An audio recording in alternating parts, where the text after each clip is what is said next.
Smurfs, The Lost Village is directed by Kelly Asbury, co-director of Spirit, Stallion of the Cimarron, Shrek 2, and the sole director of Romeo and Juliet. And this is the third Smurfs film in 6 years, but unlike the first two, this is not a direct sequel, it's actually a reboot.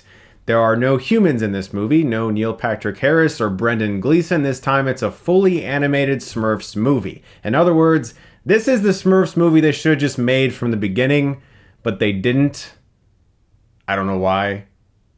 I guess they had some tablets to sell. Create portal to Smurf Village. Ooh, I'm enamored of that swiping motion. Phase 3, swipe. So the plot this time around is that Smurfette is feeling very out of place because she is not an actual Smurf. She was created out of clay by Gargamel, the evil dark wizard. And when she learns of a lost village of undiscovered Smurfs, she sets out with some of her Smurf buddies to find it and hopefully join these two teams of Smurfs together in a battle against the evil Gargamel. Because, you know, Smurfs. And they're blue, and let's make another one. Yay, more Smurfs movies. I saw this movie very early because they did one of those sneak preview things on Saturday where it was like you could go to a public theater and pay for a ticket at 4:30 it was. And my wife was like, hey, let's just go and see it. You can get an early review out there. Plus, we can see if it's any better than the other two atrocities. My hatred for the first two Smurfs is kind of a thing on my channel. So I just had to see this movie. I had to know, was it really as bad as the first two, or did they improve it finally? Did they listen to the fans of the Smurfs? Yes, they actually did, on both accounts. This is a major improvement on the first two Smurfs. There are no humans, there are no boring legal litigation subplots, and there's no Sony tablets. There's no Times Square sequence where every billboard is about Blu-ray or some other Sony product.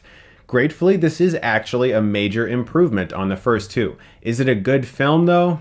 I wouldn't really say. My best analogy would probably be the recent Trolls movie. A perfectly acceptable kids movie for very, very young children, and they will be entertained by it and they'll like it.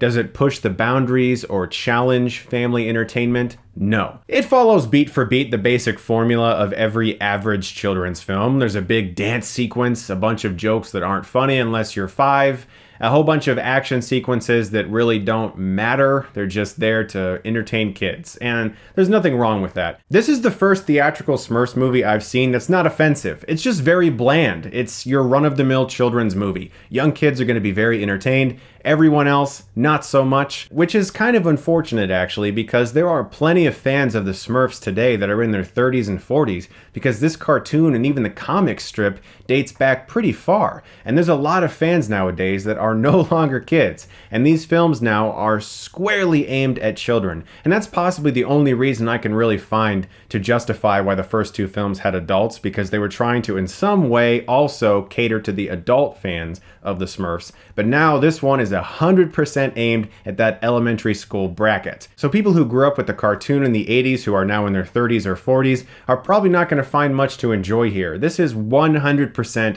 for young kids. If you have a kid in elementary school, you can probably take them to this and they'll be perfectly entertained by it. If you're an adult, you can probably watch it and find nothing that's going to offend you. But beyond that, there's really nothing special about this movie. It has some entertaining moments. The characters are basically just amalgamations of whatever their name is, which that's just the Smurfs. That's what the Smurfs have always been. There's nothing mind-blowing about the Smurfs. They're a bunch of basically 7 dwarf knockoffs that are blue, and they do things based off their name. So if you hated the first two like I did, you'll probably view this one as a step up from those, but beyond that, there's really nothing special about this movie at all. I'm going to give Smurfs The Lost Village a C.